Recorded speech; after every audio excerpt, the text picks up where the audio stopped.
चलिए अब हम डिस्कस करते हैं कि प्लेसेंटल सेपरेशन किस किस तरीके से होता है।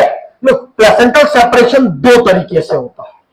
प्लेसेंटल सेपरेशन कितने तरीके से होता है? दो।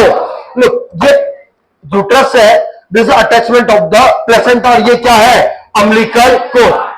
नो, अगर प्लेसेंटा को अगर आप देखोगे तो प्लेसेंटा डिस्कॉइड शेप है। प्लेसेंटा किस शेप में है? इसके इस वाले एरिया को बोलते हैं सेंटर एरिया।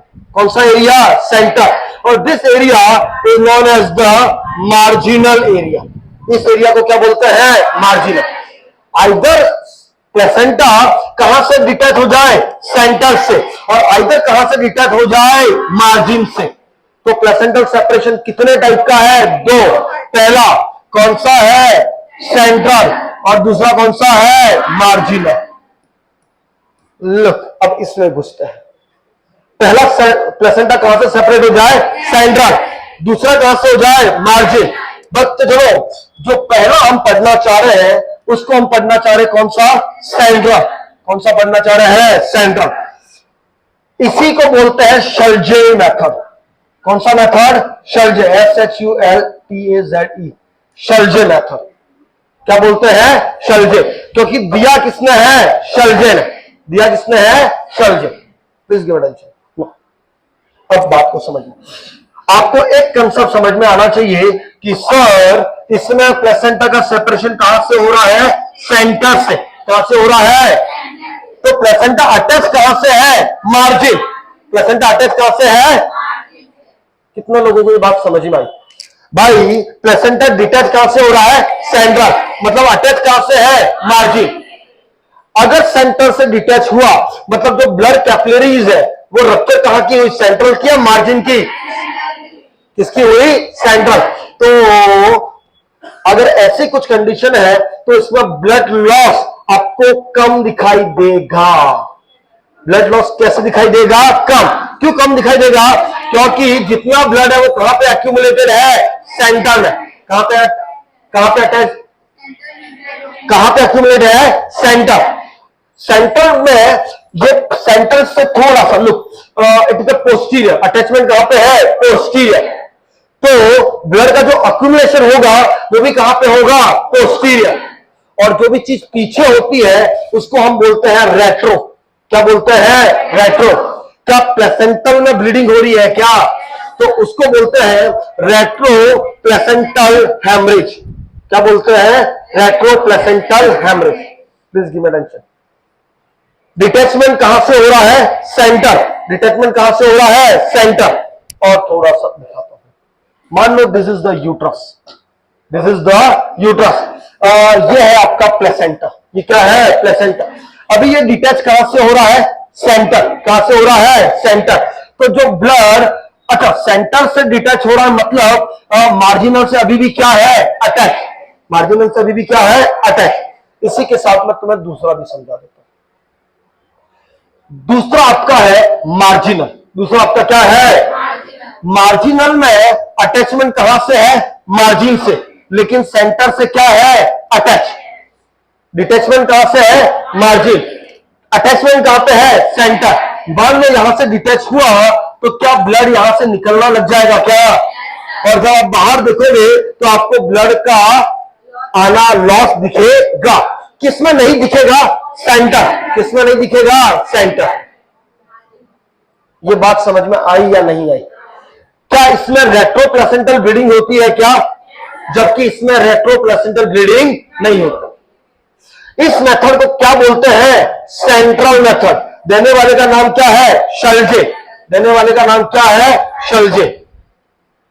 इस मेथड का नाम क्या है? मार्जिनल। इसका नाम क्या है? और इसको देने वाले का नाम है डंकन मैथ्यूज। कौन सा बोलते हैं? Matthew Duncan. ऐसे याद रखो, मैथ्यू डंकन। लुक, याद करने का तरीका, क्या एम से एम आ रहा है क्या? मार्जिनल देने वाले का नाम क्या है? मैथ्यू। क्या है? मैथ्यू। इस शल्जे को आप एस से मत याद करना, आप शल्जे को किससे याद रखना? सी से। किससे याद रखना? सी से। तो C for Schultze, C for central. Okay, category से याद रख लो, लेकिन हम किसी कैटेगरी में नहीं जाते। अच्छा, आप इससे यू याद नहीं, स्पेलिंग तो भाई वेरी नाइस। अगर आपको एक याद है तो दूसरा भी याद। ओके, कुछ लोग इस शलजे को SCH लिखते हैं। क्या लिखते हैं? तो शलजे मेथड किससे, कौन सा है? सेंट्रल। बाकी आप कैटेगरी से याद रख लो SC। किससे याद रख लो? SC। अरे हाँ या ना? देखो भाई, मैं फिर से बता रहा हूं, मैं क्या कैटेगरी में घुसता हूं क्या? याद करने के लिए हम घुस सकते हैं, है ना? लेकिन मुझे लगता है बेस्ट ये याद रखो कि इसकी स्पेलिंग ऐसे ही याद रख लो। तो S के बाद क्या आ रहा है? C। S के बाद क्या आ रहा है? C। तो कौन सा मेथड है? सेंट्रल। देने वाले का नाम शलजे, मार्जिनल देने वाले का नाम Matthew Duncan. M for Matthew, M for marginal.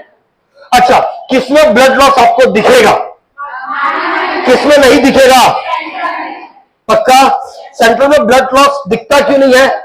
क्योंकि वो अंदर एक्यूमुलेट हो रहा है। अब मेरी बात को समझना, अगर अंदर के अंदर एक्यूमुलेट हो रहा है, कौन? पक्का? जब अंदर के अंदर एक्यूमुलेट हो रहा है तो क्या यूट्रस की साइज और बढ़ेगी या कम होगी? क्योंकि क्या हो रहा है? एक्यू। तो इसमें तो यूट्रस की साइज बढ़ती है, इसमें यूट्रस की साइज कम होती है, क्योंकि ब्लड कहां आ रहा है? बाहर नहीं आ रहा है।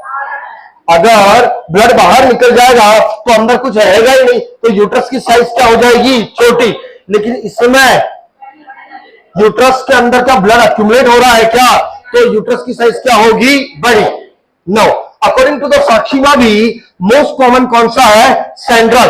और लेस कॉमन कौन सा है? मार्जिन। तो सबसे ज्यादा कौन देखने को मिलेगा? सेंट्रल। कौन सा मिलेगा?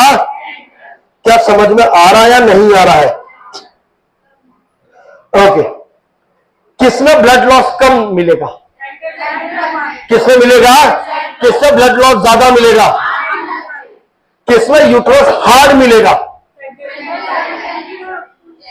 किसमें मिलेगा? सेंट्रल। किसमें सॉफ्ट मिलेगा? समझ में आ रहा है क्या?